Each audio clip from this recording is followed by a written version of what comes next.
Yeah, you better win your fight because I'm coming on your ass, boy. I'm coming for that ass. Pause. This is Johnny and Jose with Tiger Bomb MMA, and we'll be breaking down UFC 259, Blachowicz versus Adesanya. Fantastic card from top to bottom, going over the entire fight, giving you our thoughts, predictions, and I'm excited to talk about this card. It's got basically three main events on it. We've got three title fights: Adesanya versus Blachowicz, Nunes versus Megan Anderson, and then Petr Yan versus Aljamain Sterling. But to begin our card, we've got a matchup at bantamweight between Trevin Five-Star Jones and Mario Bautista. I am intrigued by this matchup because it's a question mark type of thing. We've seen how good Mario Bautista has been as of late since his loss to Corey Sandhagen. And then with Trevin Jones, there's a lot of question marks as well. His last fight, he beat Timur Valiev in a spot where he wasn't supposed to win. And especially he was getting demolished in that first round. And then he comes back with a vicious knockout of Timur Valiev. Odds right now, we have it at minus 205 for Bautista, and the comeback on Jones is plus 175. I like Mario Bautista in this spot, mainly because Trevin Jones, again, we really don't know how good he is. We know how tough he is. We know how hard he hits. I just don't know too much about him. I do think Mario Bautista, I like his footwork. I like his combinations. I like what he does. His last win was about a year ago over Miles John. He got the flying knee and just pounded him out, giving him his first loss. I just like Mario Bautista in this spot. He's a little steep, minus 205. I get it, but I don't like betting him just at those odds. I don't know. Trevin Jones, we'll see how good he really is in this spot. If he happens to beat Mario Bautista, he's going to be moving up the rankings, and we'll see if he's potentially a prospect. From what I've seen so far, I'm not overly impressed. He just needs to show me a bit more, but for sure the pick for me, Mario Bautista. I will go by decision. I agree. I think Mario Bautista at this point versus Trevin Jones has the better experience, or I should say more experience, and has actually faced the better competition. And while Mario Bautista's last loss is to Corey Sandhagen, that was, 2 years ago. So I think Mario Bautista is probably, I see him getting a close decision, maybe 29-28, possibly split, depending on, how good Trevin Jones, or how much Trevin Jones has improved. But I wouldn't put it past Trevin Jones to possibly get a TKO. I think this is going to be a close fight, but I do see Mario Bautista getting the close decision, 29-28. Our next matchup at lightweight, we've got Uros the Dr. Medic versus Alan Cruz. And I'll say this, when I first saw Uros Medic on the Contender Series, the thought of betting on him was very high on my priority list. Oh, I got to bet on this guy. He looked really good. And then I go back and watch tape on him again and watch the fight versus him and Mikey Gonzalez on the Contender Series. And then I think to myself, what the hell was I thinking? Why was I so impressed? Not to take anything away from these two fighters. It's just one of those matchups where really think one of these guys is better, but you really don't know. Very, very green, I would say, Uros Medic is. Right now, the odds are minus 165 for Medic. Cruz comes back plus 145. The odds they're good. They're understandable. I think Medic overall is I don't want to say the tougher fighter. He lacks some experience. He's 6-0 versus 8-3 in Alan Cruz. He's got some good qualities. He's aggressive. He has a really nice left body kick, but I don't see much more in him yet. He's got some decent movement. As for Alan Cruz, we know he got destroyed by the Alpha Ginger in his last fight about a year ago. He's primarily a kicker. his boxing is not the greatest. I wasn't impressed by him in his Contender Series fight versus Stephen Nguyen. He did get the beautiful flying knee, but he doesn't seem to control his energy very well. Although he did get that flying knee in, I believe, the third round, he uses a lot of kicks. He doesn't really manage them very well. And someone that can pressure him can definitely put him up against a cage and just tee off on him. So I think Earl's Medic will get the TKO, maybe round number 1 or 2. I wouldn't be surprised if Alon Cruz takes him down, beats him up, because again, Earl's is very, very green. It's a coin flip fight in reality, but I will go with Medic. I think if he implements his strategy of just rushing Alon Cruz against the cage and just teeing off on him, I think he'll land a kick, a high kick or a body kick, or just something significant to put him down. So I'll go with Medic to win this one, round number 1 knockout. That's funny. You read my mind. I was just thinking, I was thinking that same thing. If Euros, if he rushes forward, in the beginning and kind of keeps constant pressure, he might just give Alon Cruz, one of those, battle flashbacks or something. He might see, a flash of a ginger flash and just be overwhelmed. And if it makes it to the second round, in between rounds, he might huddle up in the corner and just start crying and rocking back and forth and asking when the ginger man is gonna go away. Anyway, I do see. I also do see Euros winning. I don't know if necessarily by TKO, but I do. Well, I should say one thing is I think Euros is closer to his prime versus Alon. I think Alon is further away from what would be his prime. But funny enough, these guys are pretty damn tall for the division. The one thing that I think might be or that not might be, but is going to be interesting to see is how Euros handles the reach advantage by Alon. They're about the same height, according to Topology, about 6 feet, 6'1". But Alon seems to have a 7-inch reach advantage, which is crazy. So Euros, he's going to have T-Rex arms, and Alon Cruz is going to be Stretch Armstrong, which is going to be interesting to see how Euros handles it. But as long as he has the footwork and can bum rush Alon, I think he'll be able to do just fine.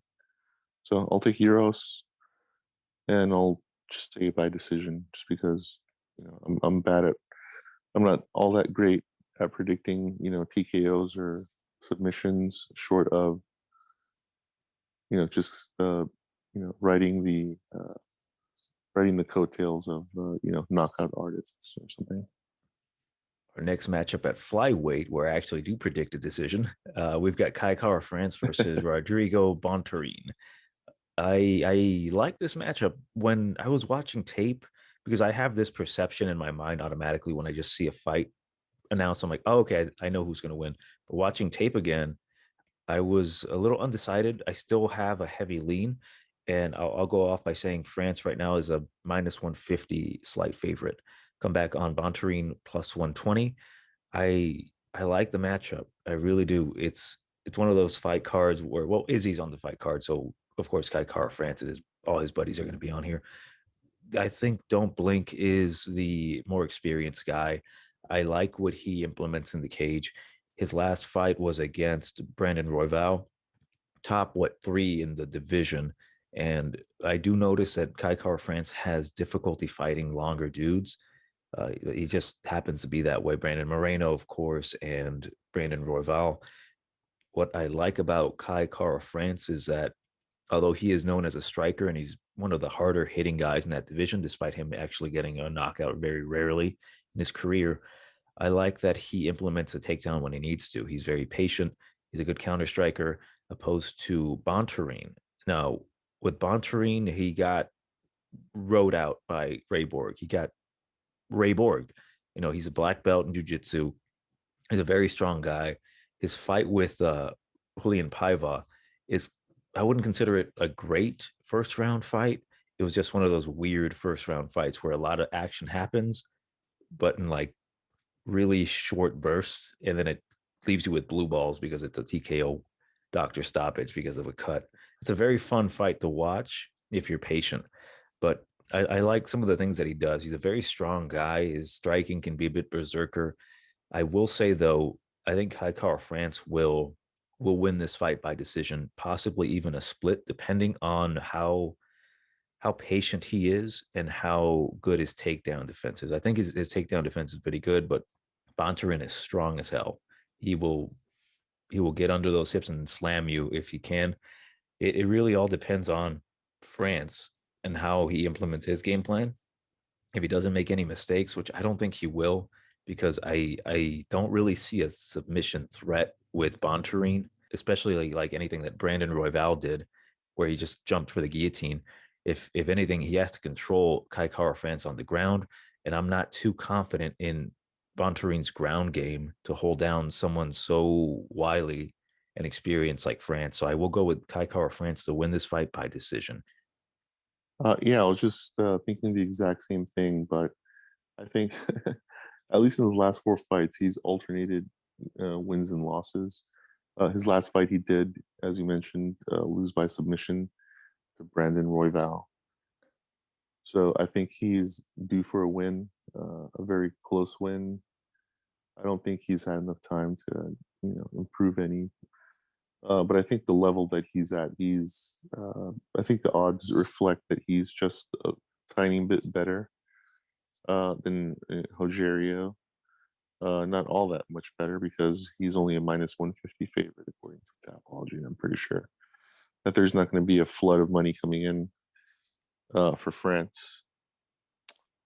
And yeah, I mean, I really don't see him, having the same type of struggle against Rogerio on the ground, as you mentioned, like he did with Royval.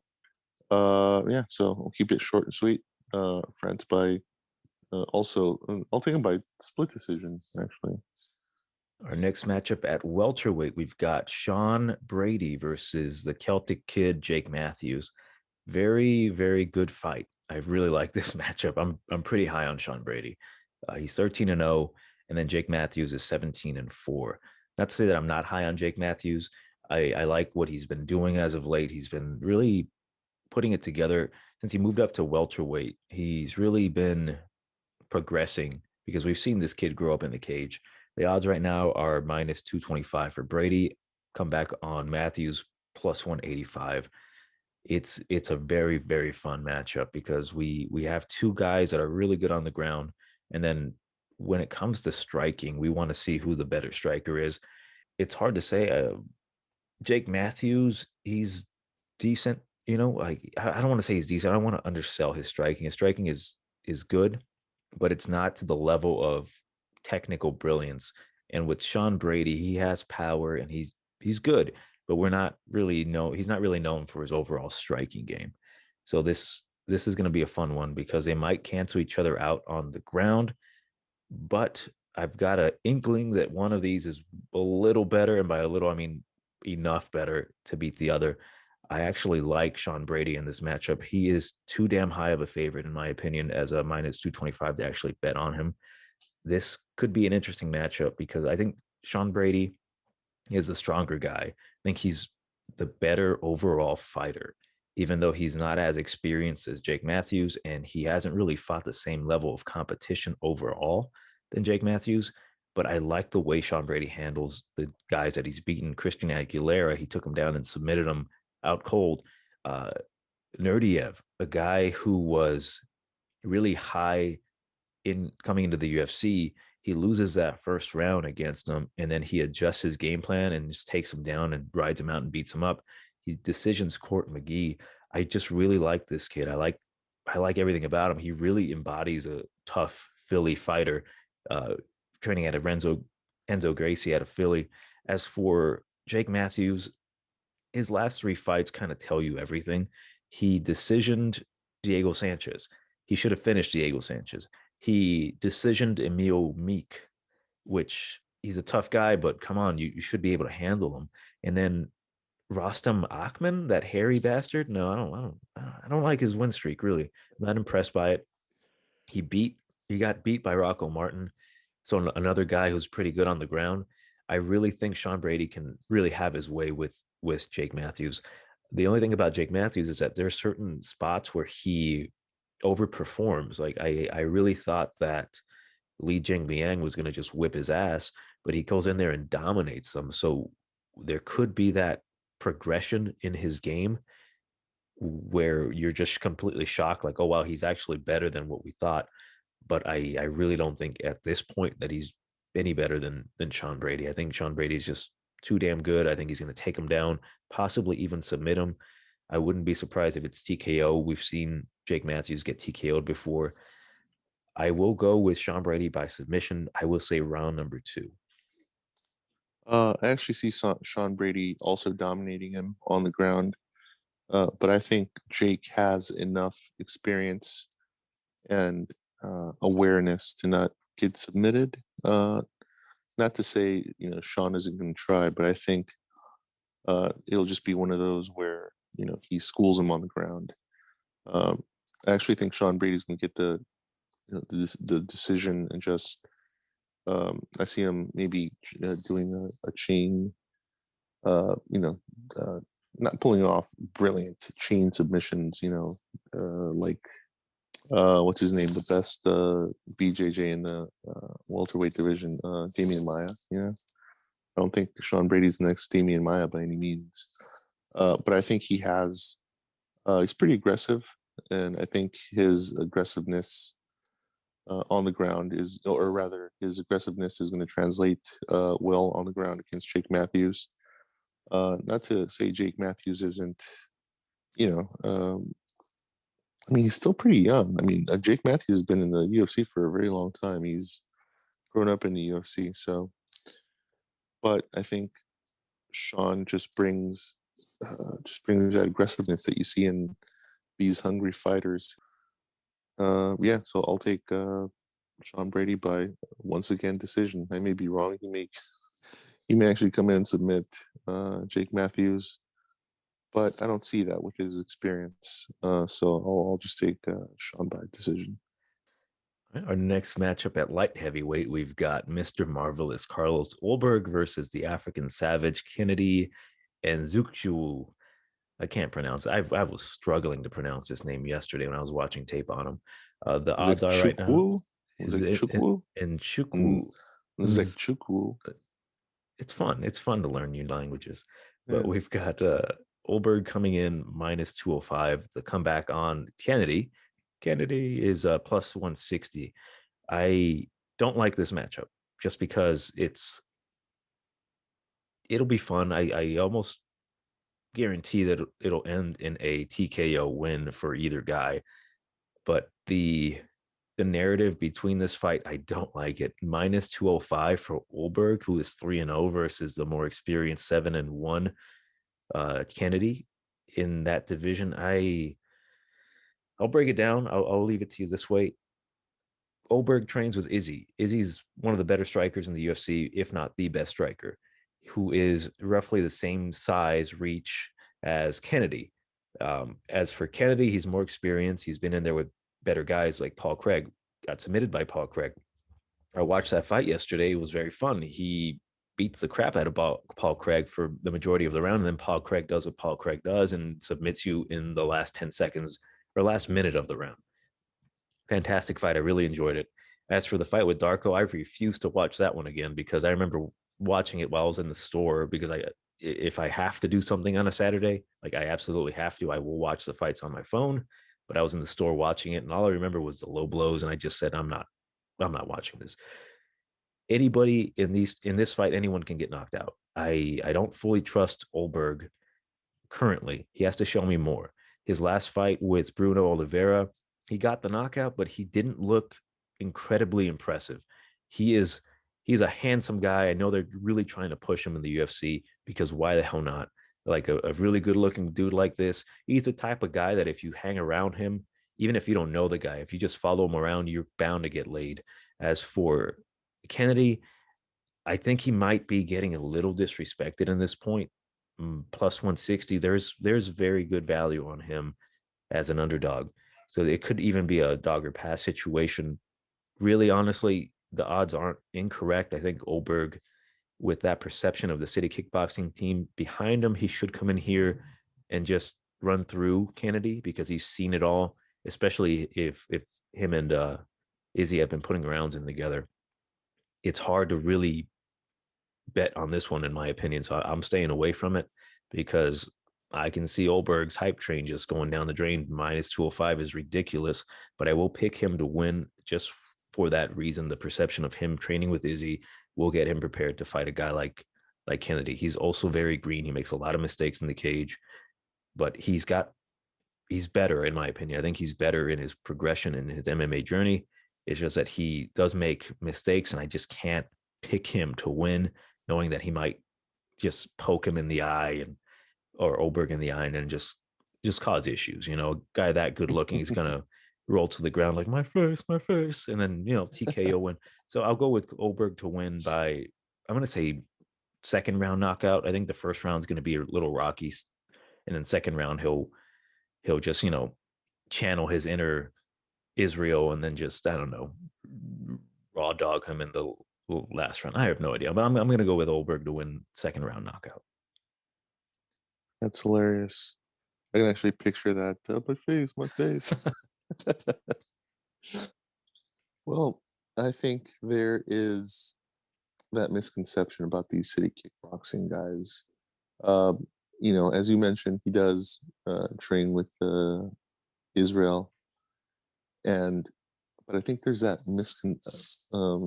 what is it? That bias with all the city kickboxing fighters. They're not all Israel. It's not like you're fighting, Kai Kara Adesanya or Carlos Adesanya or whatever. Yes, they do train there, but it's not like every single fighter at Jackson Wink. It's not like you're fighting John Jones, even though some of these guys may train with John or whatnot. Just like every fighter coming out of AKA, well, back in the day, it's not like they were all C-level king or whatever. Or as of recently, it's not like every single Nurmagomedov is, it's not like they're Khabib or like Islam.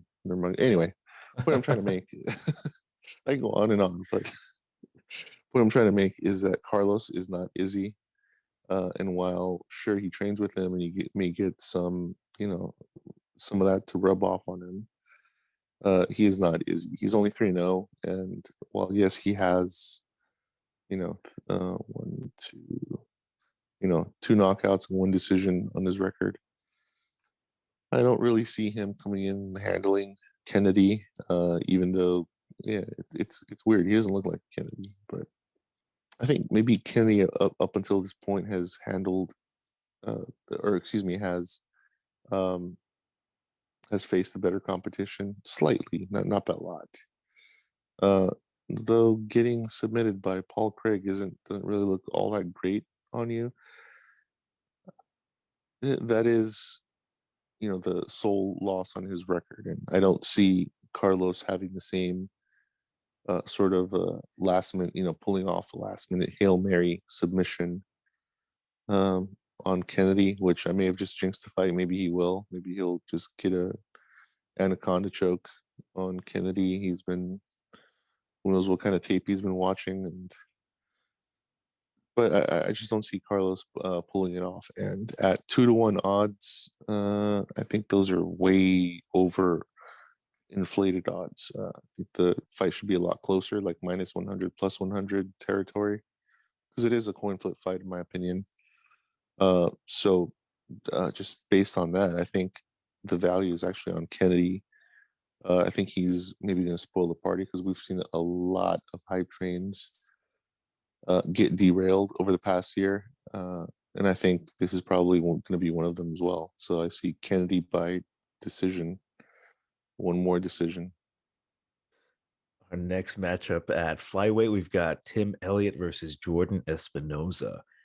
Not necessarily that I'm not looking forward to this one, but this one I'm not.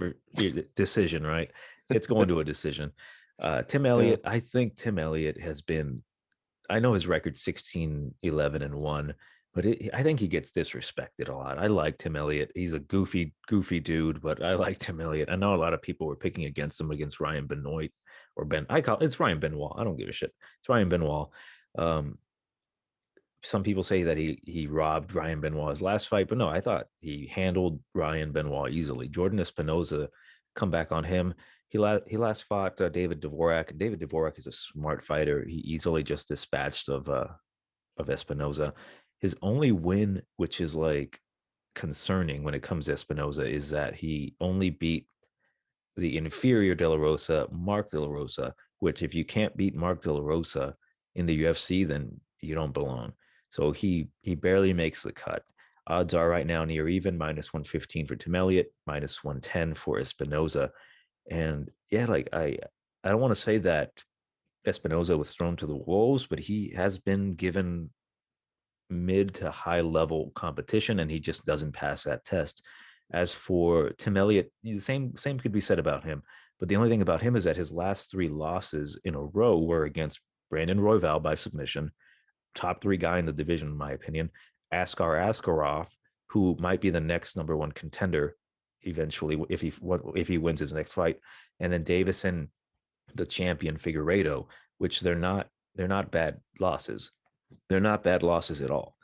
And I just like his experience in this matchup. I think he can easily get the decision. I don't see a lot coming back from Jordan Espinosa. I don't think he has any particular advantage, especially not in the wrestling or the grappling. I think Tim Elliott, I know Glory MMA and Fitness has been kind of booming lately because of James Krause. And I will say, although I really like James Krause, I think he can really mold certain fighters into being the best versions of themselves. I will say Tim Elliott is one of those guys that it doesn't really correlate with him. Like I don't picture James Krause fixing the issues with Tim Elliott. I can see him making them slightly better, but not to the point where he can change a guy from Derek Minner from being a crazy round 1 fighter or bust to being a very smart grappler that won't blow his load on a choke. I still think that Tim Elliott was going to do whatever the hell Tim Elliott does. But I still think he has enough to win this matchup. So I'll go with Tim Elliott by decision. I think he'll just implement his grappling. His striking is getting a little better. I do give Jordan Espinosa the speed advantage, so he might potentially crack Tim Elliott, but Tim Elliott's got a pretty decent chin. So I'll go with Elliott to win this one by decision. Yeah, I think this is a very close matchup. It's somewhat of a coin flip, with the odds being as close as they are. I think that reflects exactly where this fight, where these 2 fighters stand against each other. But I do think Tim, yeah, that's funny. his three most recent losses are, I mean,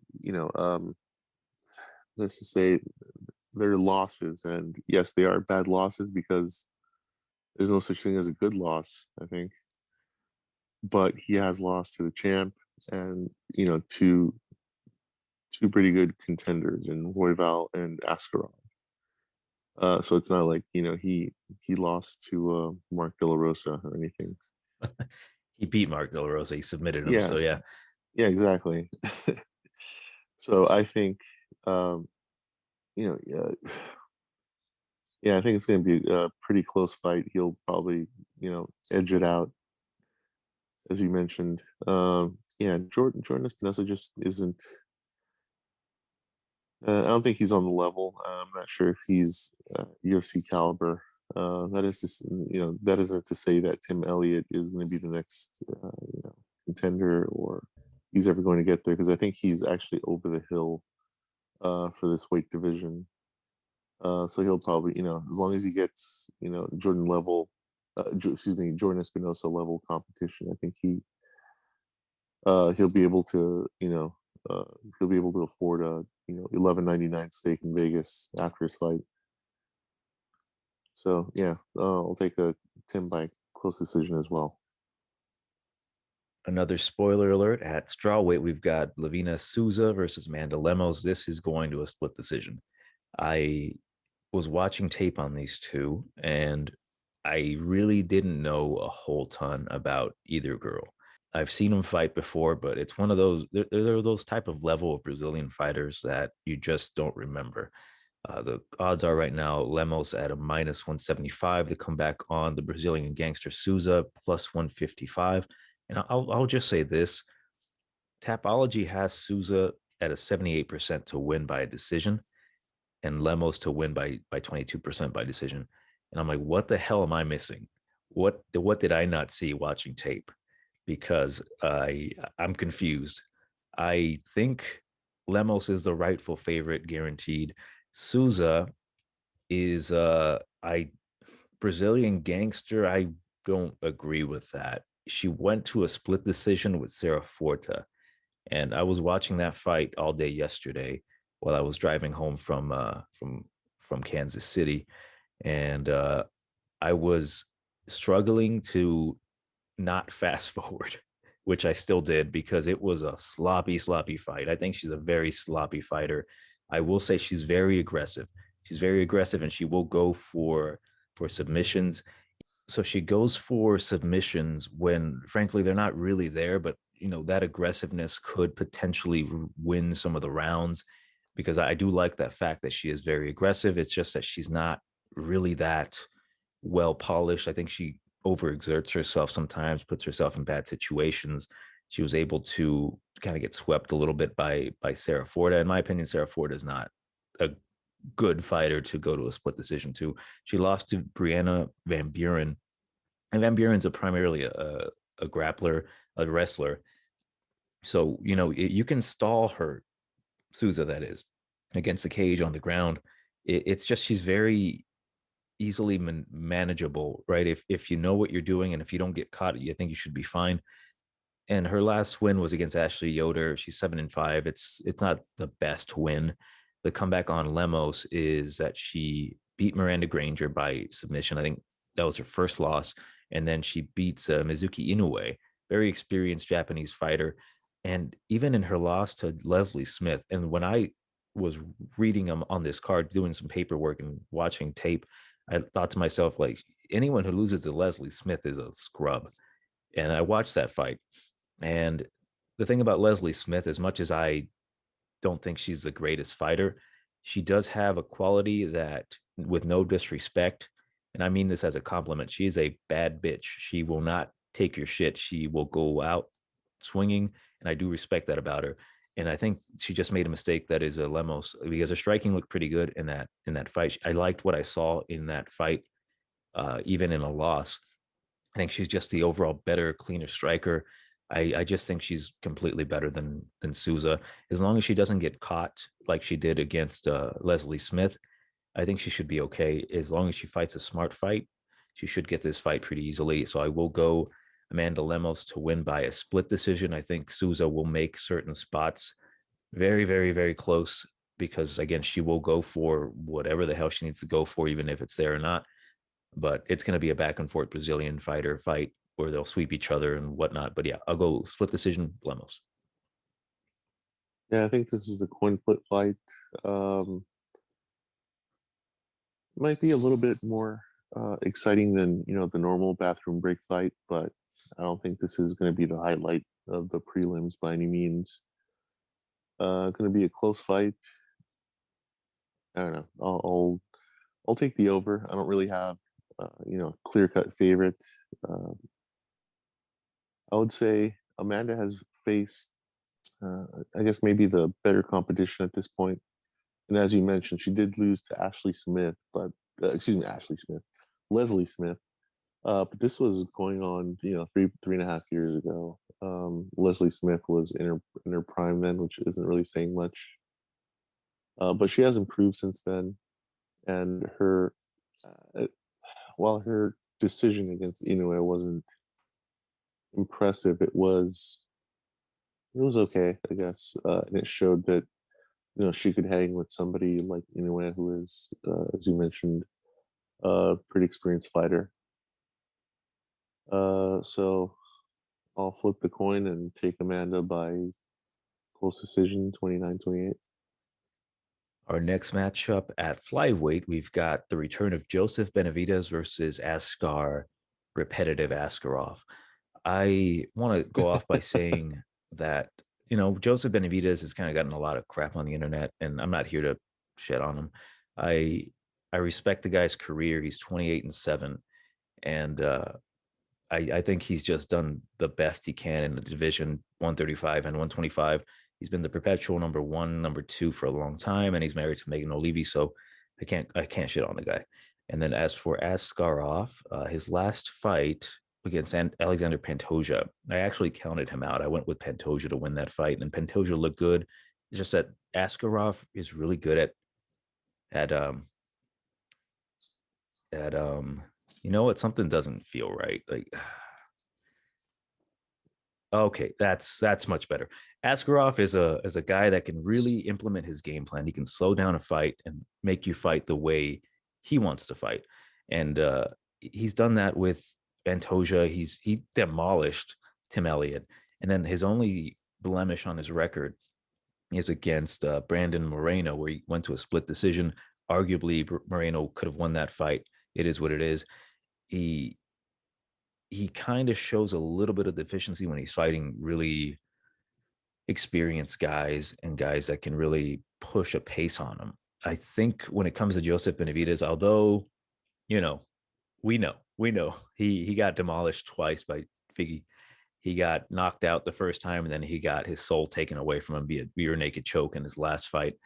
I do agree with the odds. Joseph Benavidez, regardless of him looking like complete dog shit his last two fights, that's against Davis and Figueiredo. That guy will make you look horrible. And frankly, he would make Askarov look pretty shit too. So I'm not going to hold those two against him. The only concern is that although I think Benavidez is still good, I don't know if this is the spot where he loses to the new up and comer, because if the Figueiredo matchups didn't happen, even if the second one didn't happen, I would still value Joseph Benavidez in this spot to come in here and beat Askarov. I would say that his wrestling is better, his grappling is better, his striking is better. He's way quicker. He's got the total package. It's just that his chin is up in the heavens now. And Askarov, although he's not the most dynamic striker, he's primarily a grappler. He can hit hard. He knocked out Tim Elliott and then woke him back to life and then just decisioned him. So it's like he has that power. And it's a hard matchup. It's a coin flip in my opinion, because I will not be surprised if Joseph Benavidez comes back here and shows us how good he is again, because he is the final boss of that division. If you cannot beat Joseph Benavidez, you're not going to the title. And as we've seen, uh, Figueiredo beat him, so he went to the title, and now that's his title. So we'll see. It's a very, very interesting matchup. Could it be too much too soon for Askarov? I like Askarov, but I'm not overly impressed by him. And it's really hard to say go with the dog or pass on this one, because it's still near even. If we happen to see like maybe a plus 100 on Benavidez, it might be worth a shot.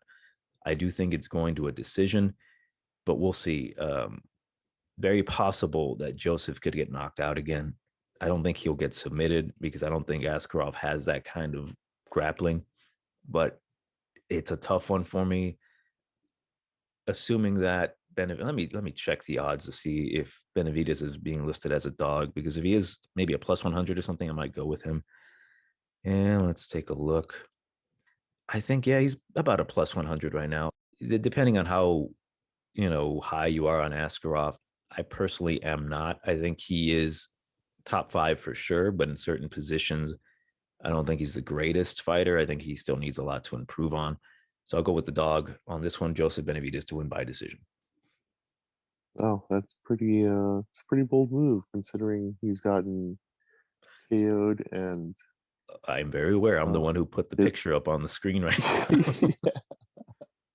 Yeah, he's gotten KO'd and he's got no soul. So I don't know how he can pull this one off, to be honest. I don't know if he was able to purchase, buy his soul back, but like Bart. I think just based off how their careers are trending, I think Askar is going to pull this off. Very close decision. I've never really been high on Benavidez, especially after his last two fights. I think he is. You can stick several forks in him because he is beyond done at this point. He's just, I don't know. I guess he's a paycheck or something. Which I wouldn't blame him. I mean, he's a vet, so he must be getting paid a lot better than NASCAR at this point. Dude, I think he But owes alimony to Figueiredo because after the divorce between him and Megan O'Leary, he has to pay Figueiredo for that alimony. oh shit. Yeah, Oh, they did get divorced, really? I mean, figuratively. Oh, yeah, man. She's like, oh, damn it, two-time championship loser. Anyway, um, More than that, dude. More than that. well, I mean, recently, I mean, he did lose to Mighty Mouse twice, pretty bad. So I think Mighty Mouse tuned him up for Figueiredo. Let's not forget the Cruz losses back in the WEC. Oh yeah, no, those were pretty bad. But Cruz is like he's like the tallest midget out there. We'll save that for later today. Hold it, just save it. um, so yeah, so I think Benavidez he's trending downward. Even at a plus 100, I have zero confidence in Benavidez at this point. I think Askarov is once again he's going to get the decision.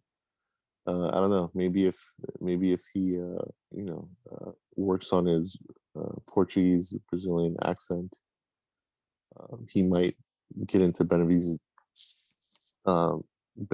head, and just Benavidez might have those war flashbacks in the middle of the fight, and he might Dude, get that TKO. dude, if Askar comes in blonde headed with that red stripe on his head, Yeah. it's fucking over.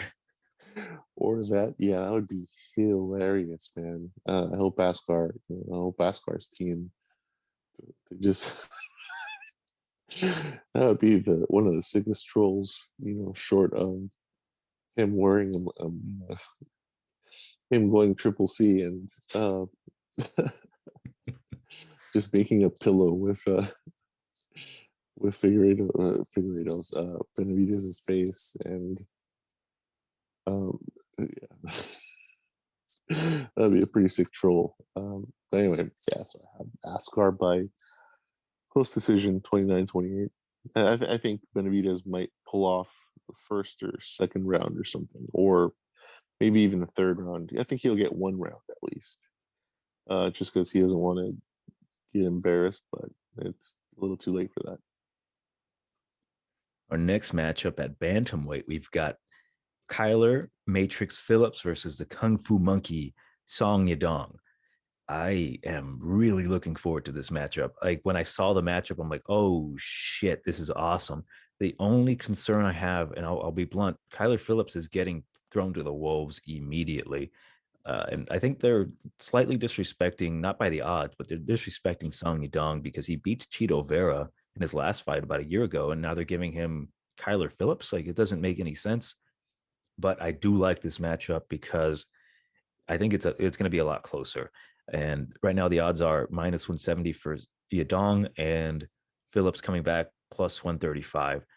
It is a pretty good matchup because we don't really know how good Phillips is. He's got a 3-fight win streak currently. His last fight was against some bum, Cameron Else. Handled him accordingly. Gabriel Silva. I think Gabriel Silva was his last fight before that. And Silva was, I believe, a pretty heavy favorite against Phillips, and Phillips went in there and just beat his ass. I like what I've seen from Phillips. He is I think he's I'm not sure if he's a black belt now, but last I remember he was a brown belt for Brazilian Jiu-Jitsu, and he's pretty damn good at it. His striking is very flashy. He moves well, but he does have some, I would say, defense issues, which is concerning. And then the comeback on Song Yadong, he's a brick brick house type of guy, man. He's a really good striker. I like what I've seen from him. He's a very, very good prospect. He's allegedly only 23 years old, and he has a lot of very good attributes. He's a strong guy. He trains a team alpha male. His takedown defense is good, but I've seen him get taken down relatively easily by Cody Stamen. But then again, that is Cody Stamen. That is the one blemish on his record in the UFC, in my opinion, is that he's beating Cody Stamen up pretty easily, and then he knees him in the fucking face while he's on the ground. They take away the point in a fight that he should have won, and then it turned out to be a majority decision draw. And you know, those type of things concern you, but he did handle Marlon Vera, although that was very, very close. And arguably, yeah, I think Marlon Vera won that fight. The fact that he made it really close with Marlon really demonstrates how good he is overall. He is young and he's bound to potentially make mistakes. It's just that I do think his striking is better. And man, I really, really want to go with Kyler Phillips, but it's really hard for me to make that decision. The odds again, minus 170 favorite for Yadong, and then plus 135 for Phillips. My biggest concern is when it comes to the striking. I would say Kyler Phillips is way more loose and comfortable. Song Yadong's very, very stiff, even, but his stiffness does create the possibility for good counters.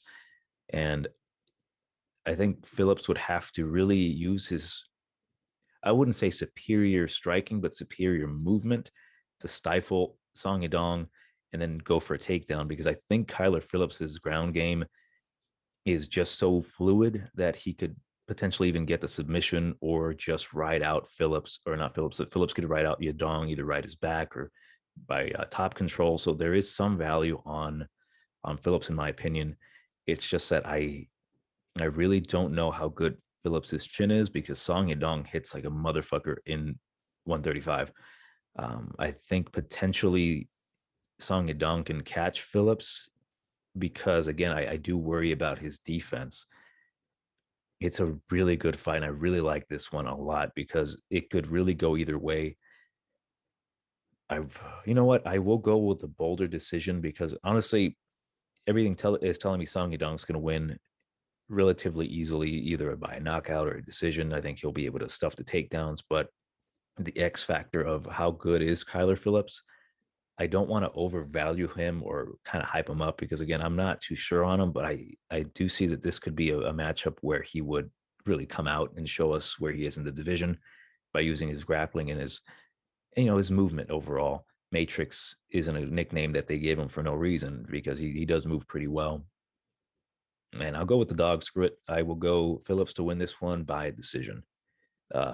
Might feel stupid later, but screw it. I'm not here to take the easy route. I'll go Phillips by decision.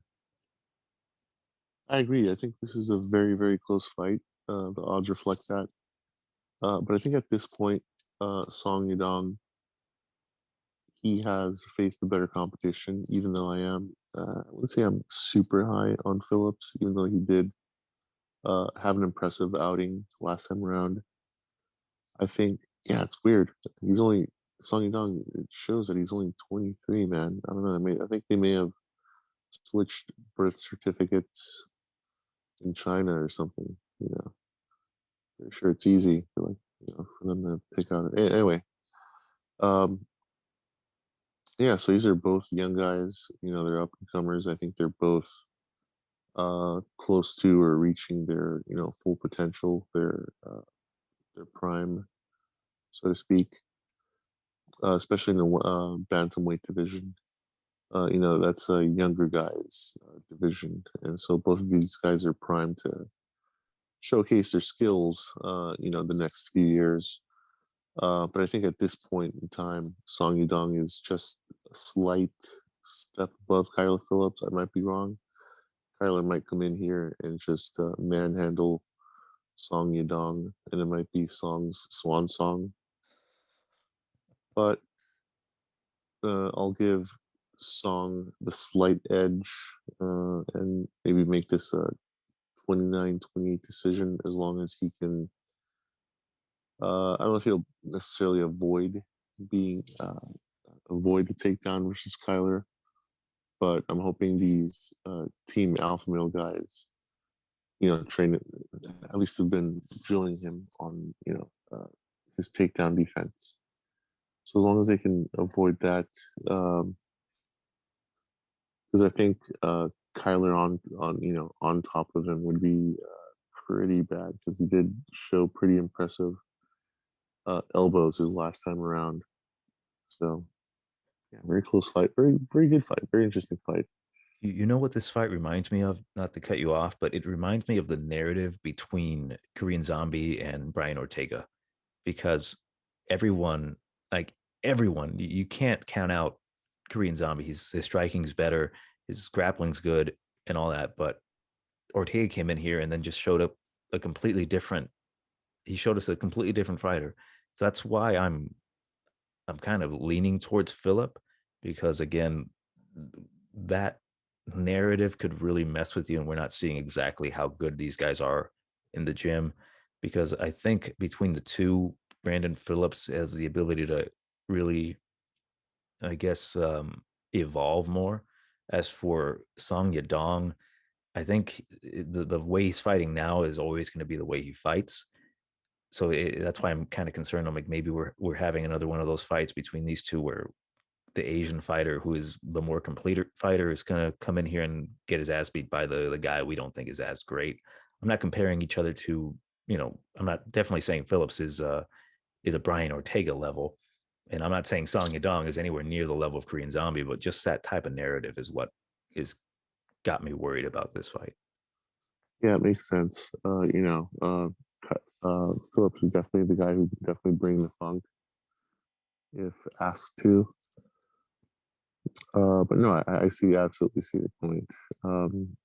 So yeah, I mean, a very close fight, but I see it going to decision for sure. Our next matchup at bantamweight, we've got the return of Dominic the Dominator Cruz versus Kenney 5 a.m. Kenney. Did I say Kenney 5 a.m. Kenney? Casey, Yeah. Casey 5 a.m. Kenney. Ruined the joke, but I like this matchup. I like it quite a bit. I think I wouldn't say a step up for Casey Kenney.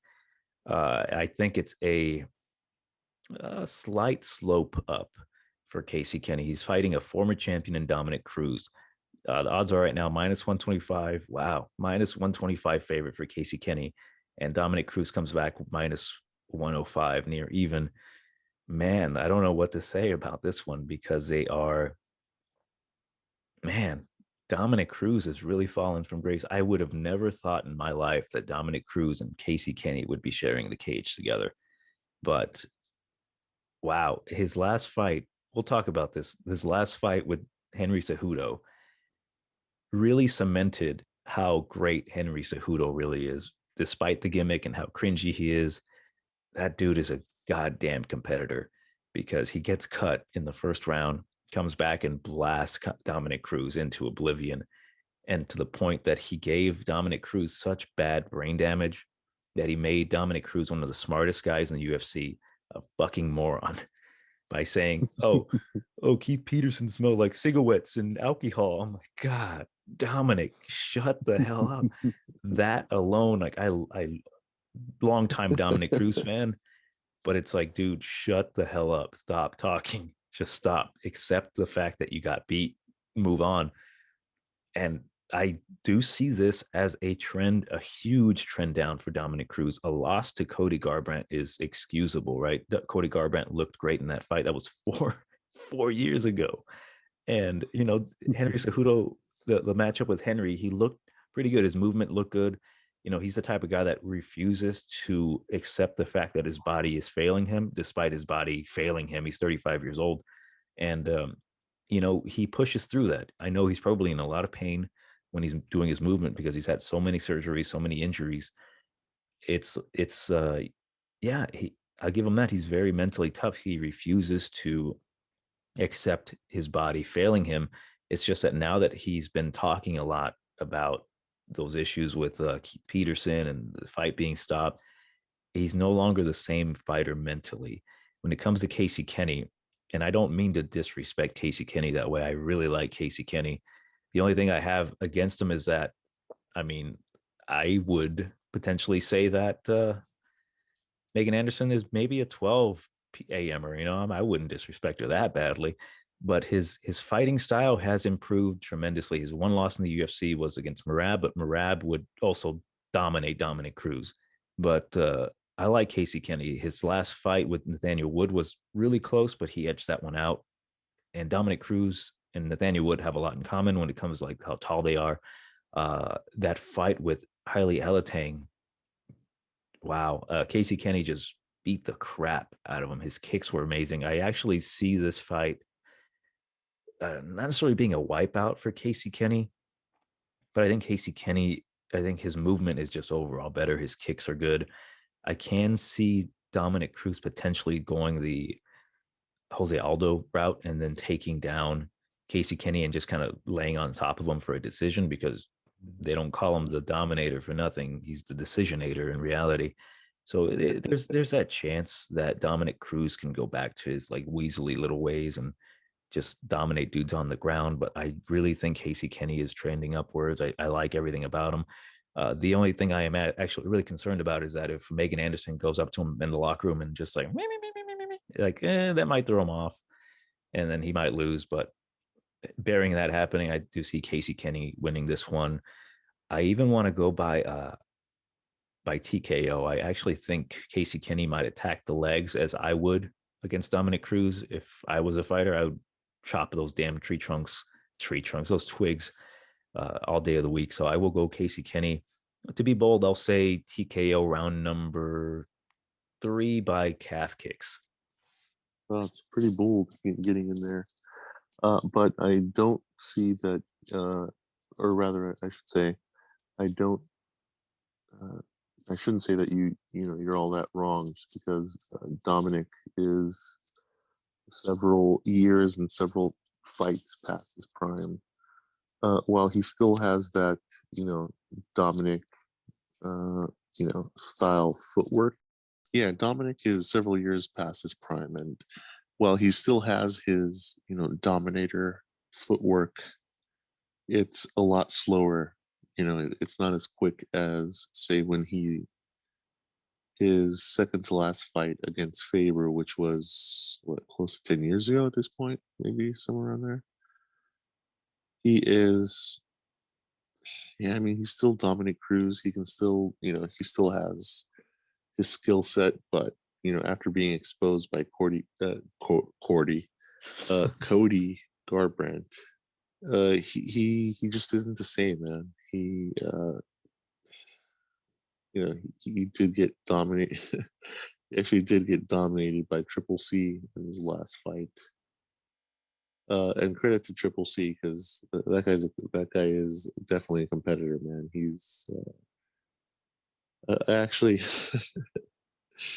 I actually enjoyed his antics, especially when Triple C fought. I have to say, by far my favorite antic for Triple C was him coming out, dressed as a magician. And it didn't click with me until until you actually mentioned it.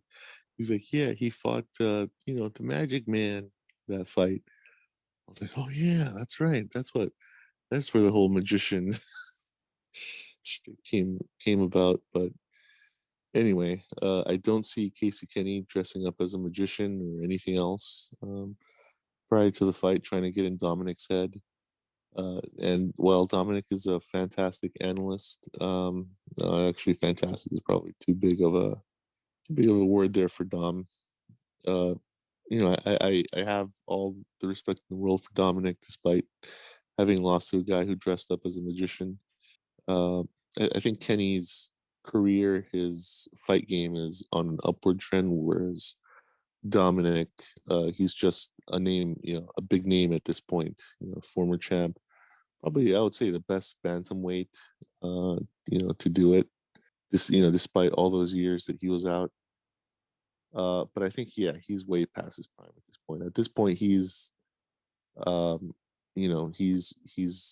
venturing into Chuck Liddell territory. Fighting Tito Ortiz for alimony money or whatever. Oh no, don't say that, dude. Another fight with Uriah Faber is what you're predicting. I think so. I think Oh, dude. if yeah, he's starting to venture into that territory, man, by fighting. I think he should, you know, I would never say this to his face because I'd probably get beat down for it as well.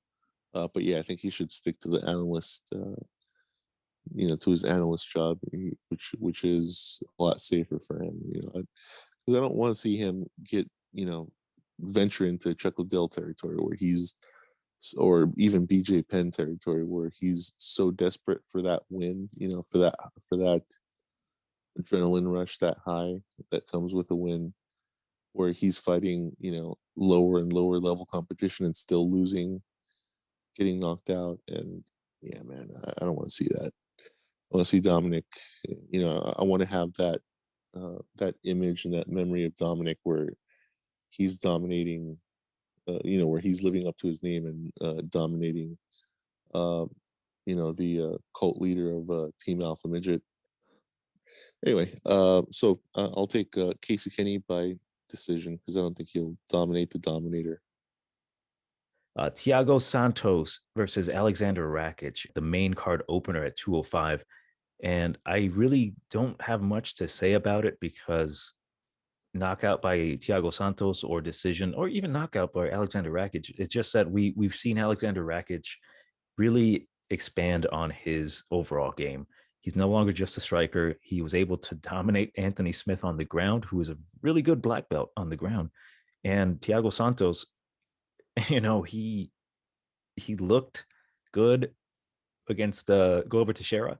Then he looked really bad against Glover Teixeira. Like he nearly knocked him out a couple times, but I didn't like his inability to adjust his game plan. He was honestly KO or bust in that fight, and Glover just old man strength him down and then just got the submission.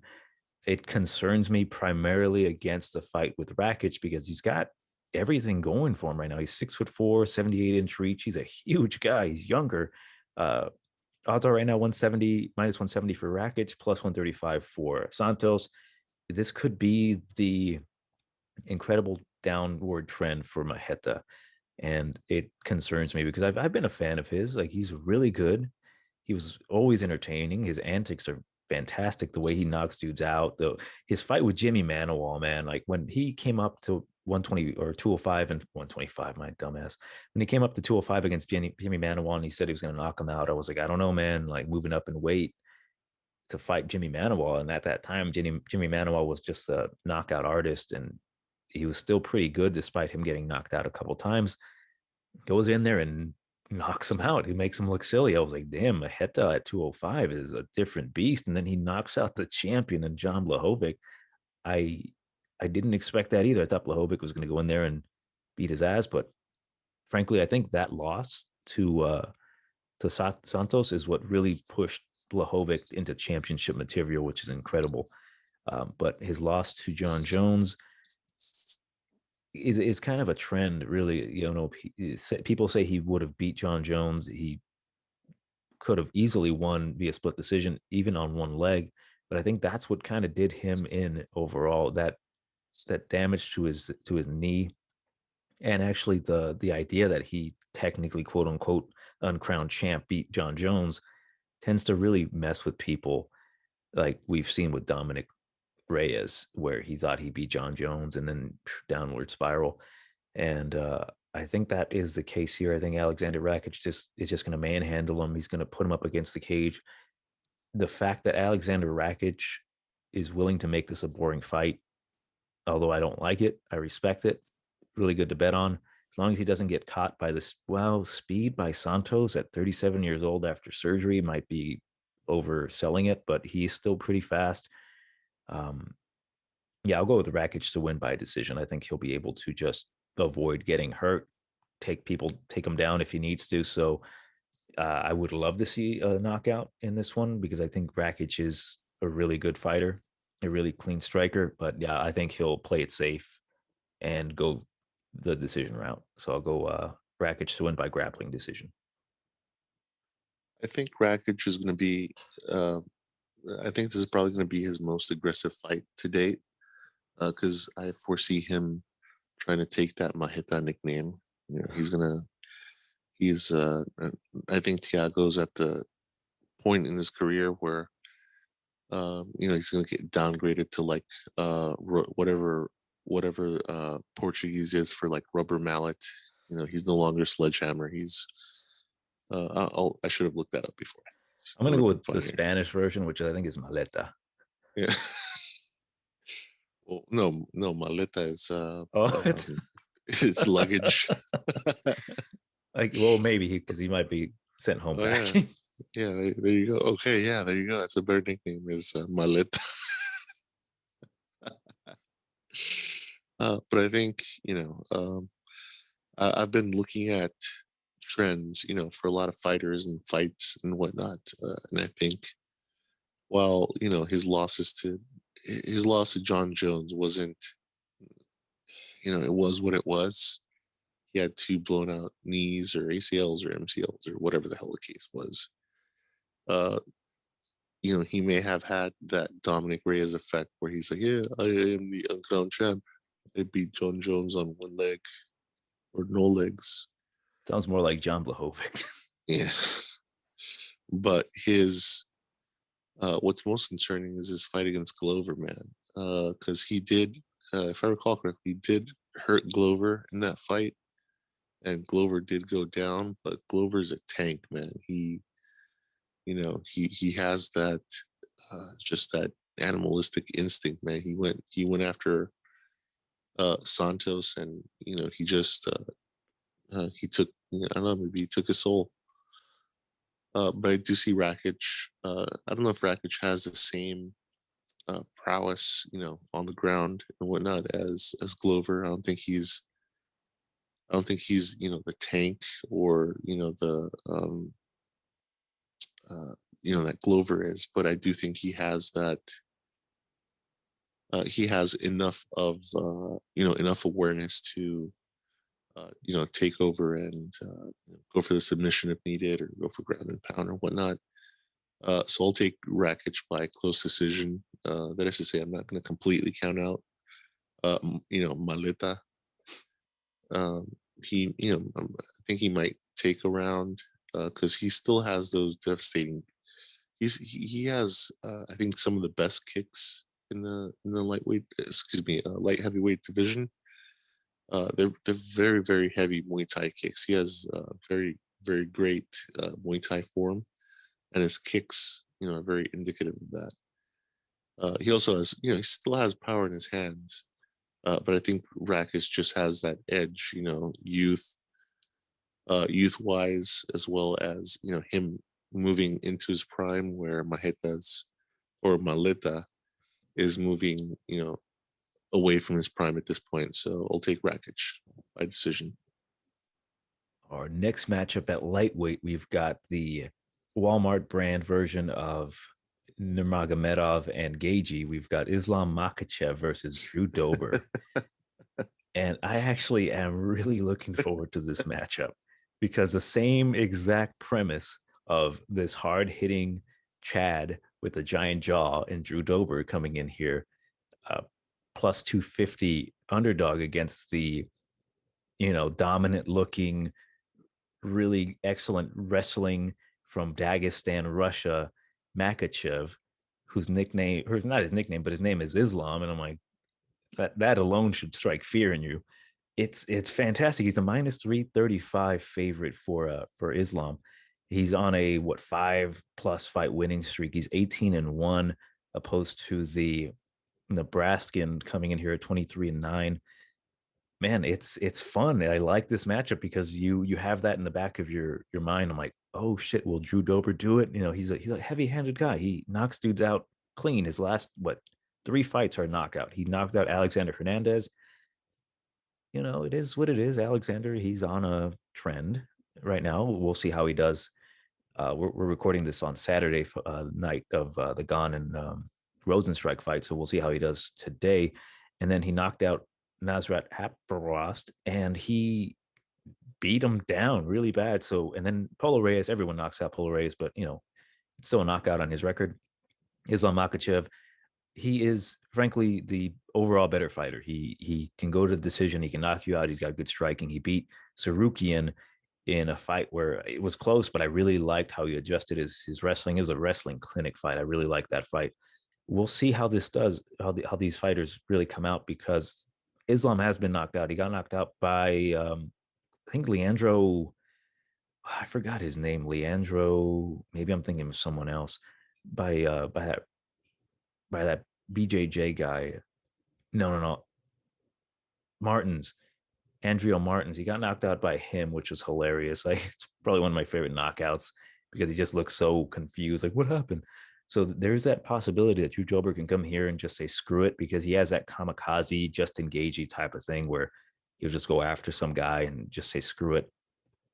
And they train together, so I'm sure that they have a game plan. But I will say this: Islam is nowhere near the level of Khabib. So we'll see. We'll see. And Drew Dober is not the level of Justin Gaethje either. So it is the great value version of the fight. Islam Makhachev, although he's a great fighter, minus 335. I'm not betting on him. I just for fun, I'll go with Drew Dober to win by knockout. I think this is a spot where, frankly, Drew Dober should get dominated completely. He should get completely outstruck. He should get taken to the ground, possibly even submitted. But there's always the X factor of a guy with heavy hands to come in here and just say screw it, and then just take a shot and then land his own, and then we'll see Islam on the ground again, just confused and waking up from a concussion. So I will go with Drew Dober just because, to win by round number 1 knockout. But in reality, I think Islam is probably going to dominate, but I'm going to go with Drew Dober to win this one. Hopefully it makes me look like a genius. So round number 1 knockout. Yeah, that is hilarious. This is the this is the Walmart brand Khabib Gaethje fight of 2021. Couldn't have put it better myself. Yeah, man, I am not. I mean, I know, AKA and Khabib, and everybody says that Islam is Khabib's. What is it? Not predecessor. What the hell is the word? His Protege. There we go. But yeah, no, he is nowhere near. He has no. I know these guys. I know he's probably been best friends with him since forever. And Walmart brand fight. That's hell forever. Islam Walmart brand Makhachev. Yeah, this guy is nowhere near Khabib's level. I know he's been, well, yeah, sure, he's 18-1. He's not, he's not Khabib level 18-1, or where Khabib should be. I just feel he's just being overrated just because he trains with Khabib. He's trying to get some of that clout, but I don't see it, to be honest. I actually, it's funny. I actually see a lot of value in Drew Dober, especially at these odds.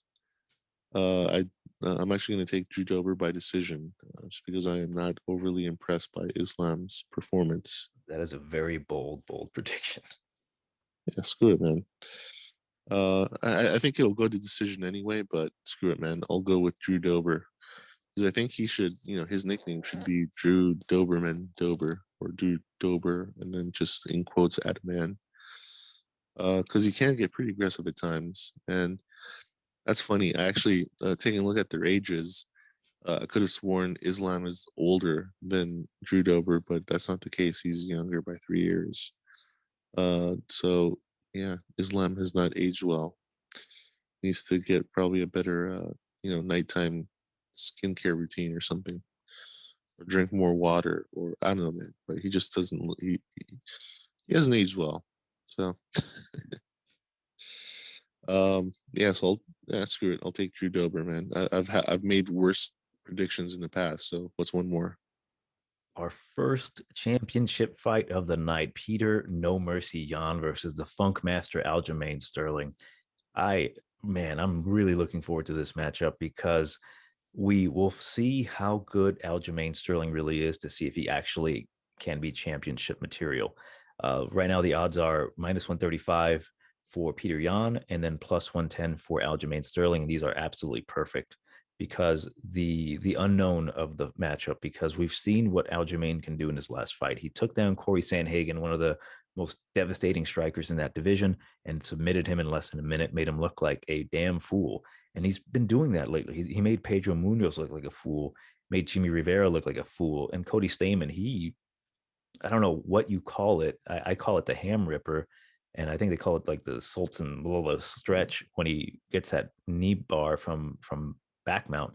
That was incredible. Like he's been progressively getting better. Aljamain Sterling's striking has been getting better. Again, he made Pedro Munoz look kind of foolish in that fight. And Petr Yan, his nickname is perfect. It's not some mercy. It's not an occasional mercy. It's no mercy. And we saw that in his championship win against Jose Aldo. He beat the crap out of Aldo to the point where the MMA community is like, stop the fight. This is enough. No mercy. Please stop. And then you kind of contradict yourself by saying his nickname, like, oh shit, it's no mercy. And he is the rightful champion. He is 15-1, and he has been looking great. He's a smart guy. The concern is, of course, will Aljamain Sterling take him down and then negate all his striking? Because his striking, when he lets it go, is the best. It's like so much fun to watch. His boxing combinations and everything. It's like fantastic. Um, there were some hairy little moments when it came to the Jose Aldo fight, but looking back, there weren't to the point where you were concerned, because he handled Jose Aldo, and a Jose Aldo that looked fantastic, by the way, in the first few rounds. His leg kicks were really good. He actually dropped Petr Yan with a leg kick, and then Petr Yan just gets back up like, you bastard. We'll see about that. I like his mentality. I like the nickname is perfect. I will say this about Aljamain Sterling. There might be, I might be disrespecting him by saying this, but by beating Corey Sandhagen the way he did, it might have been the best and worst thing for him, because the best thing happened to him. He gets a title shot because he looks so impressive.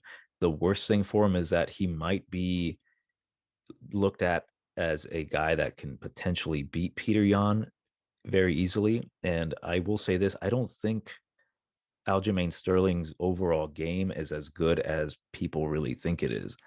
I know his striking has gotten better, but it's not the best striking, right? His distance management is quite good. He's got a 71-inch reach opposed to Petr Yan's 67, but his striking isn't incredibly crisp, and his wrestling isn't, oh my god, fantastic. Like, I know he trains at Serra-Longo, but I'm not like wowed by his wrestling. And we know what happened to the Funkmaster when he fought Marlon Moraes. He caught that knee and it just ended his life for a brief moment. And so we know he can get knocked out, but I don't overvalue Aljamain Sterling so much that his wrestling is just going to dominate Petr Yan. I think Petr Yan is aware of what his strength is and what he should be doing, and that is avoiding the takedown and piecing up Aljamain Sterling, because on the feet, Aljamain Sterling is a man on borrowed time. It reminds me of when you play the Sonic game and he's underwater and you hear that, like, it's a matter of time. So you better go for that takedown and grab that bubble so you can regain some air. Man, I like it, because we'll see how good Petr Yan is. If Petr Yan can beat Aljamain Sterling, stuff takedowns, and then just wreck him on the ground, which that's what I'm predicting. I will go with Petr Yan to win, more than likely TKO round number 3. He might lose a round in the first, but again, I think Petr Yan is smart enough to know that he has to defend takedowns, get away from the cage, and then just beat up Aljamain Sterling. I will not count out Aljamain, though, because again, he could easily be getting better in the gym, and then even potentially avoid doing any of the grappling in the beginning and then piece up Petr Yan with his length. So it's fascinating. I love the matchup. I cannot wait to see it. I will go with Petr Yan to win this one. I will say round number 3, I think he's going to avoid the grappling. He's going to really attack the body of Aljamain Sterling, getting him tired, making him pay for those takedown attempts, maybe doing some uppercuts in close distance when he tries to shoot. I mean, Petr Yan is pretty damn flexible. So even if, say, Aljamain Sterling lifts his leg up for a single and then tries to trip him, I get a feeling that Petr Yan is just well prepared. But we'll see. we'll see what happens.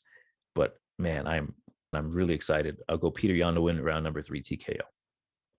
This is actually one of the. I would say I'm definitely looking forward to this fight. I did enjoy Jan's last performance against Aldo, even though toward the end it did get a bit cringy with Aldo being too tough for his own good. I think either that or maybe Jan's punches got too soft toward the end, and he just kept hitting him with pillow fists. And it may have maybe looked worse than it was. But Jan definitely clearly won that fight and established himself as the new champ. Since Triple C dropped the belt, and I think this is definitely a good first test for him. Aljamain is coming off his last win against Corey Sandhagen, who, since Corey's loss to the Funkmaster, he is on a roll, and I'm pretty sure he's set to fight the winner of this fight. Corey is, never mind, I'm not going to talk about Corey. The Funkmaster, I think if this gets to the ground in the, I'd say, first 2 rounds, I think Jan should have enough to be able to, stave off any submission attempts and whatnot, and maybe not spend too much time on the ground. I think he should have enough awareness to either jump right back up or scramble and get to his feet. He did show in his last fight that I don't know if it was necessarily cardio or whatnot, but he did look like he was getting tired, and I think he was pretty grateful that they stopped the fight, because Aldo, I didn't want to see him take any more damage either. But Aljamain, I could be wrong, but I don't think I've ever seen him in a 5-round fight. I don't think he's ever been in a 5-round fight. Yeah, so this is going to be an interesting fight in that aspect. We'll see how his cardio holds up. But I see Jan winning on the feet. But if it gets to the ground, I see Aljamain, desperately scrambling, trying to get some sort of win by some sort of submission. But I think Jan, he trains at Tiger Muay Thai, and they're gonna have him pretty well prepared, because that's where this guy from the Matrix, I forgot his name escapes me, but that's also where Valentina trains. Not that he would train with Valentina, but point I'm trying to make is that Tiger Muay Thai is a fantastic gym, and they're going to have him very well prepared. Despite, I think fighters coming out of that particular gym in the past year during this whole lockdown have done done really well, including obviously including Petr Yan, whatever. And I think he will indeed show. What the hell? That's funny. Well, I just noticed something on Tapology. Mm-hmm. I was like, maybe I'm seeing something, or maybe I'm looking at this wrong. But they have Petr Yan as the number 2 bantamweight in the world. I saw that too, but I was like, no, I'm not. That looks the dumbest. Oh, the champion's number 2, like that's ridiculous, dude. And they have Sterling as number 1 bantamweight. So I'm like, wait, what are they? Do they know something I don't? And one other thing, the odds are actually pretty good, I think.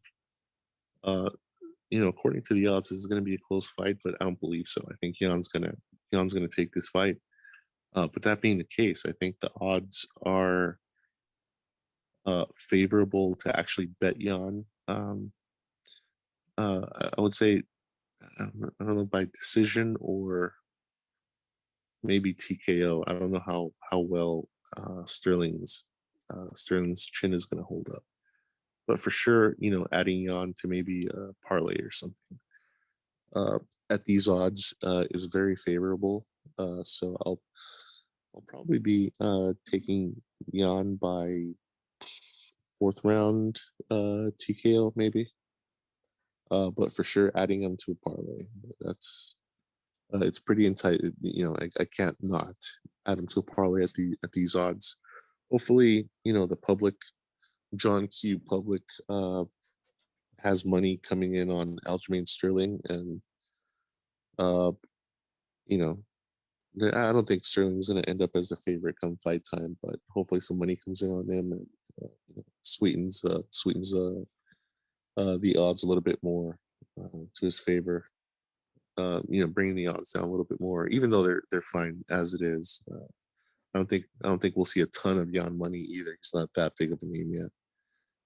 But yeah, I have Petr Yan by fourth round TKO, but also adding, I'm definitely going to add this guy to the parlay.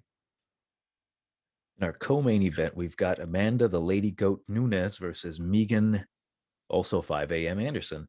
I don't want to spend too much time on this one. Like, I'll be frank. I know we joke around. Like, clearly you can see we joke around, but I actually do think that Megan Anderson's very pretty. I think she has a chance to win this matchup, but it's just going to be very, very slim. It's going to be a mistake that Amanda makes that causes Megan Anderson to land a high kick and knock out Amanda Nunes. But Amanda Nunes, man, she's just so damn good. It's crazy to think that the woman that got dominated and suplexed by Kat Zingano became the champion. And frankly, I'll be honest, I have really disrespected Amanda Nunes in the past, picking against her a couple times. I thought Cyborg was going to beat her, and then she shut me up by knocking out Cyborg ass up, face down. Holly Holm knocked her out. I was like, damn, she head kicked Holly Holm. So she keeps being put in positions where well, I wouldn't necessarily say that I counted her out against Holly Holm, but there's been positions where I questioned her overall game. And for example, with Jermaine Duranamy, I really started to question her cardio because she looked like dog shit in that fight. She got the decision, but there were some moments in there that I was like, this is the lady goat. I don't know, man. So, and then with the Felicia Spencer matchup, that's when I started to realize, like, man, there is a clear and cut level to this game when it comes to the women.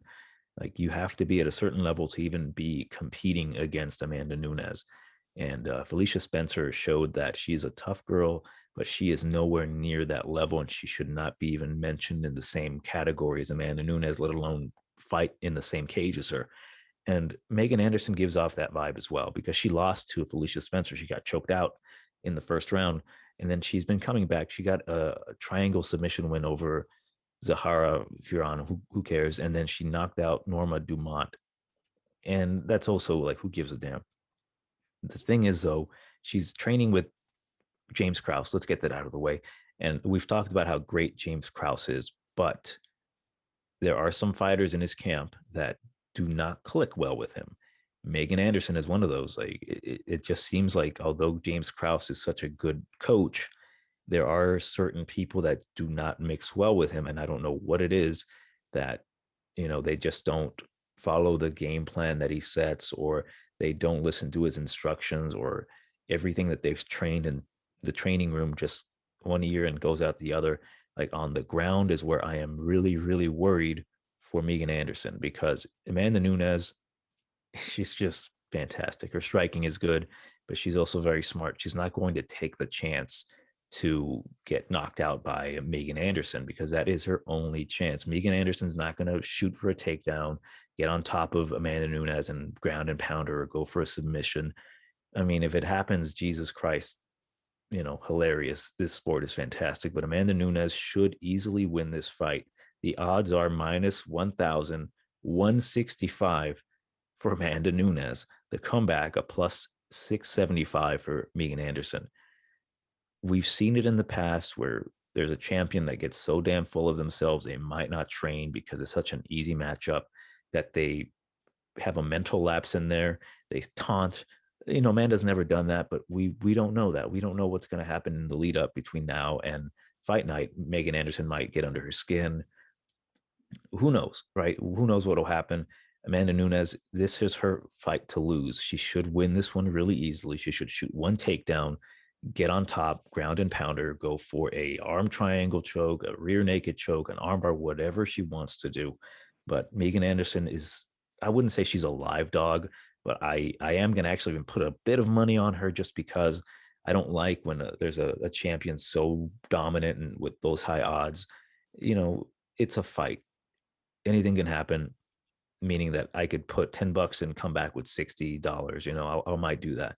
I will go with Amanda Nunes because I'd be an idiot to pick Megan Anderson. Um, yeah, I got Amanda Nunes to win by submission. Whatever she wants. If she wants to prove a point and just beat her up so she never fights again and she goes off to be an Instagram model like she really wants to be, she can do that. So I'll go with Amanda Nunes. Uh, Whatever she wants. I'll go by submission. I think that's the smartest and easiest route. Round number 2.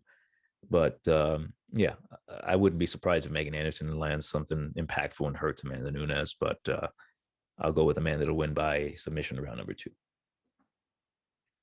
Yeah, I agree. I don't see. Well, I should say this is definitely Amanda's fight to lose, and the reason for that is Amanda is just her overall game is more complete. She's shown in her last few fights that she has, the ability to head kick KO her opponent, Holly Holm. She did show the ability to, unfortunately, while it did make it I guess it wasn't necessarily a highlight of her career. She did show against the Iron Lady that she can grapple. And she showed her power against Cyborg. And so she's shown that she can do it all. She's a well-rounded mixed martial artist, and she's the best women's fighter alive right now. I would argue for Valentina, but unfortunately Valentina got exposed by Jennifer Maia in her last fight. Well, yes, she did win. She did do enough to win. She definitely got exposed. The point I'm trying to make is Amanda's clear cut, head and shoulders above any other fighter, and not impressed with Megan's striking or anything. She is a contender for sure, but that's not really saying much given how diluted that weight class is, and especially at 145, Amanda's going to have 10 more pounds of muscle and that much more power. And while the height discrepancy may play some into the matchup, Amanda has, like I said, she has head and shoulders above everybody else. Despite being the shorter fighter in this fight, she has more crisp. She has better technique, kicks, and as well as definitely her punches. But short of that, she also has her wrestling to fall back on. I don't think she'll get. I don't know. She may surprise everybody and get like a submission in this fight. But I get the feeling that she likes knocking them out for sure. I guess she enjoys, that feeling when she feels, somebody's skull or face at the end of her punches. So yeah, this is definitely a fight you don't want to miss. I think this is going to be another stellar performance by Amanda Nunes.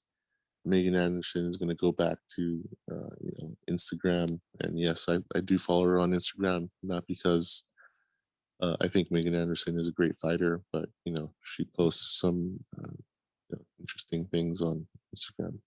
Anyway, and I know people looking at the odds might think, "Whoa, there's a ton of value on Megan Anderson being such a big underdog." No, don't waste your money. I said that.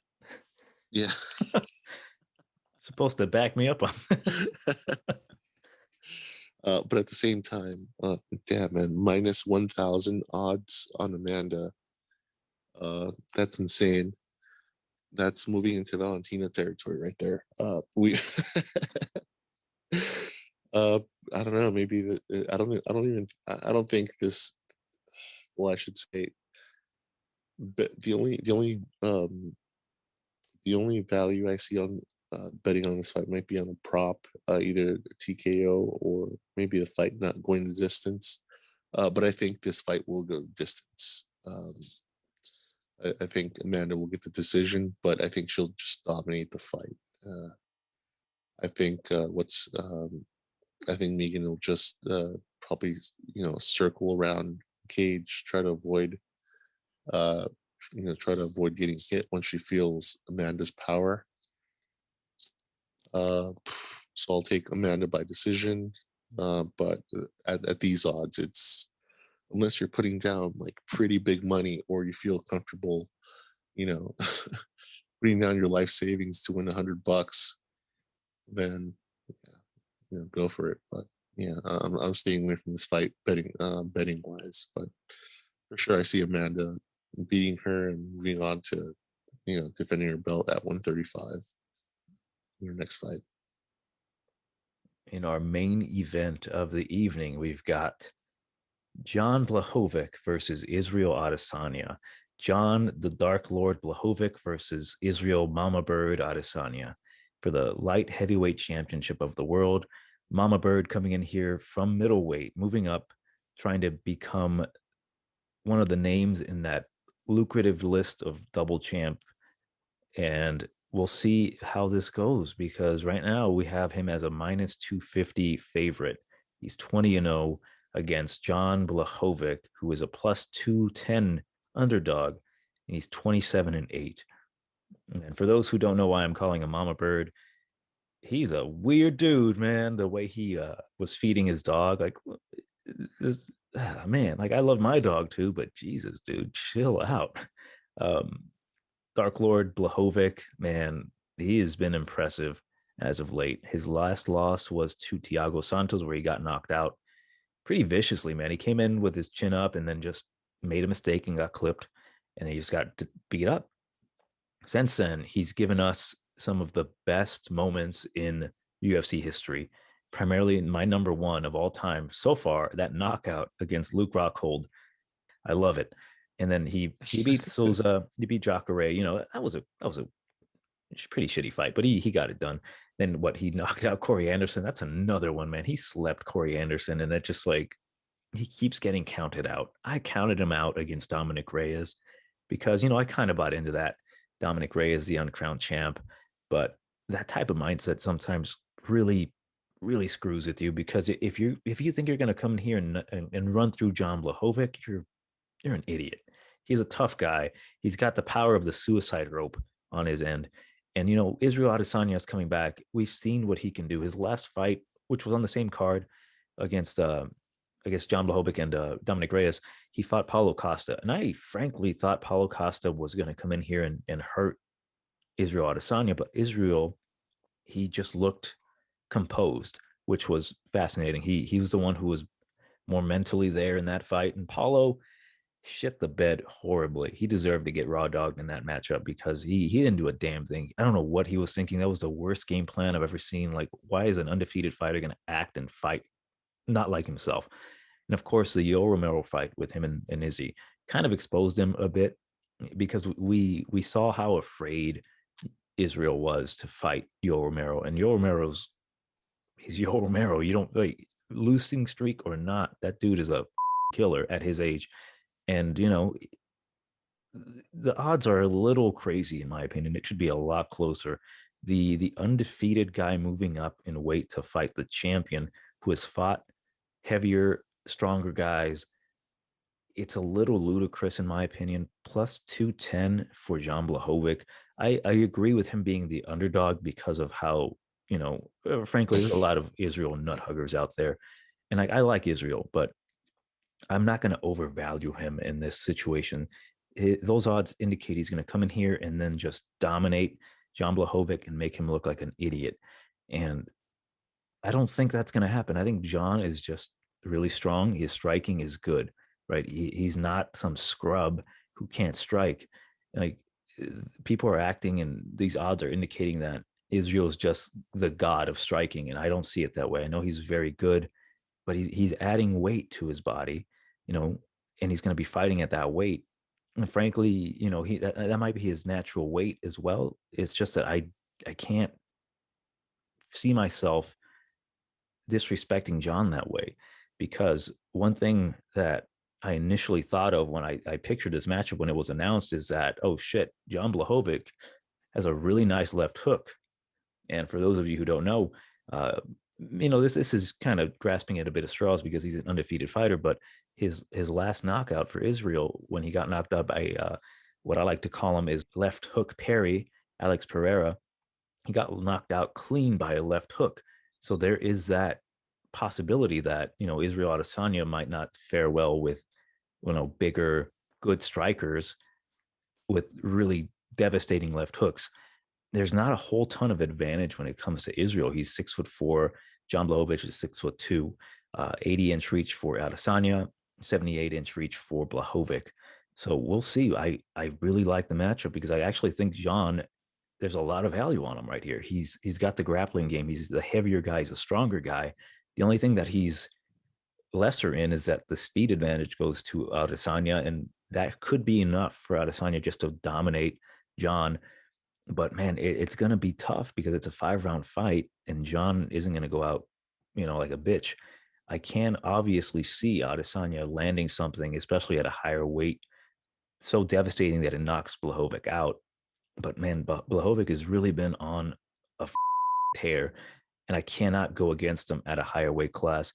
I could look stupid, and Israel can come in here look amazing because that's what the universe essentially is going towards. Like, he should come in here, beat the guy who's lost a lot of times, he's been knocked out, and then we'll have a 21-0 champion who's a double champ, and then he'll call out John Jones, and maybe even he'll go to heavyweight. But the world doesn't work like that sometimes. So I'm going to go with Jan Blachowicz to win. I actually think he's going to knock out Israel Adesanya.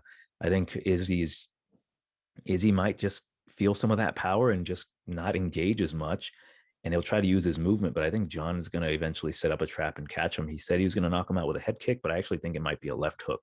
So I think John's going to catch him with something pretty early. He might even take him down and submit him. I see a lot of value at plus 210. Jan Blachowicz is the play for me.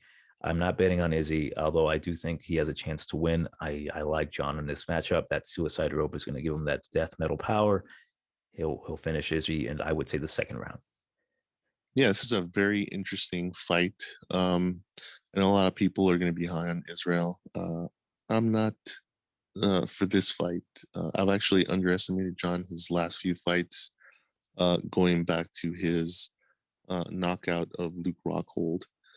And that's because he got dominated by Thiago Santos. And I thought, oh, Luke's going to come in here and manhandle him. I was absolutely wrong about that. That just made for a interesting picture if Luke Rockhold decides to fight again. But his fight against Souza was okay. His knockout of Corey Anderson, that got everybody's attention. And then his knockout of Dominic Reyes, a few months ago, his definitely impressed me.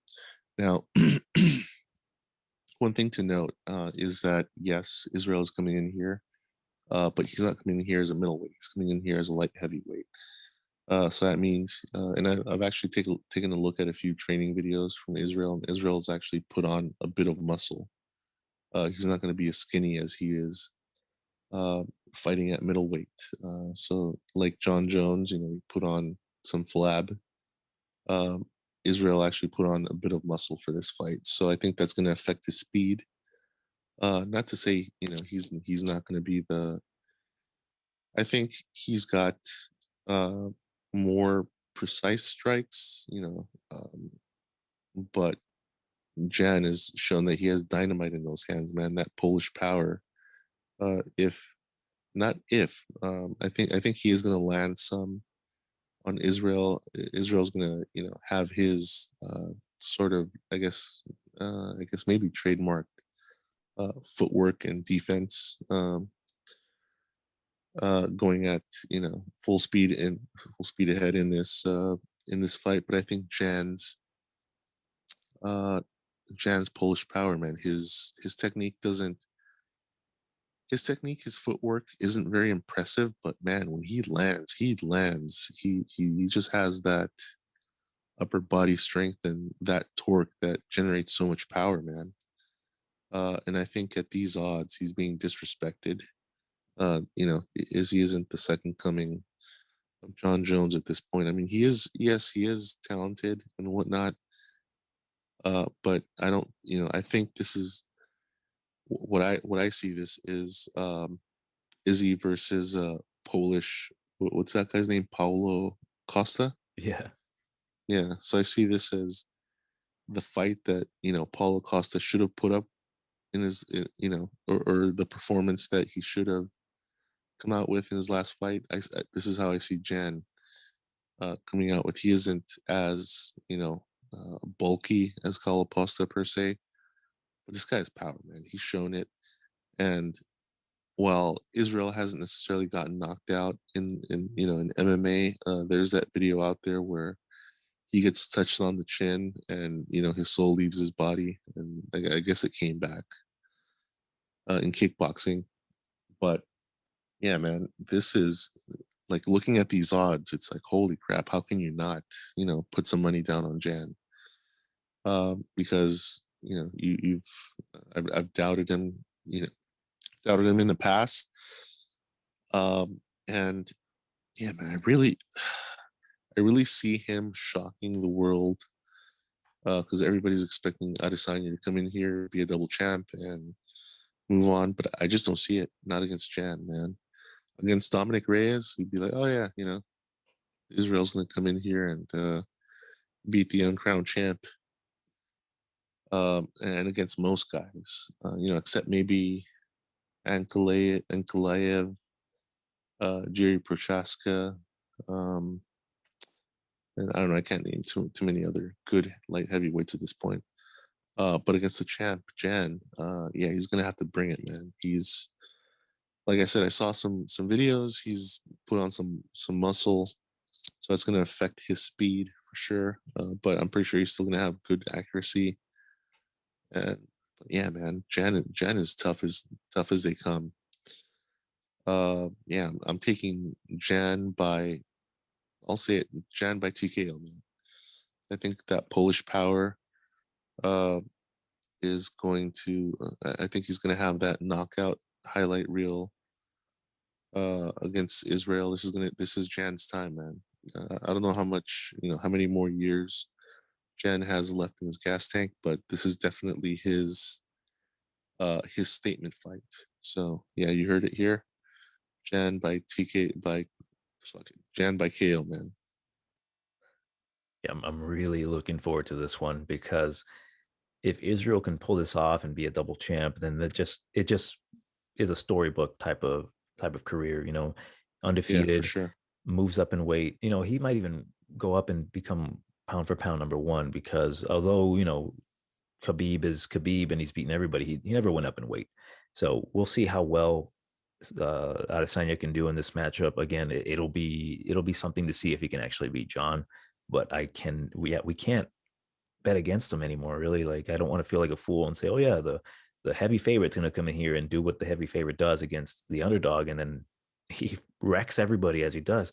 He's been an underdog his last multiple fights, the last 4 fights he's been an underdog, and each and every time I think that pisses him off, and it just makes him train a lot harder, and then he gets focused. I will look to potentially fade him whenever he becomes the favorite, because I don't know how that would work with his mentality. But yeah, man, it's a fantastic fight. And those have been our picks for UFC 259, Blachowicz versus Adesanya. I'd appreciate it if you do like Shogun and likey, sharey, and subscribey. Leave a comment. We'd really appreciate it. Those have been our picks again. Tiger Bomb MMA, Johnny and Jose, and we'll catch you at the next fights.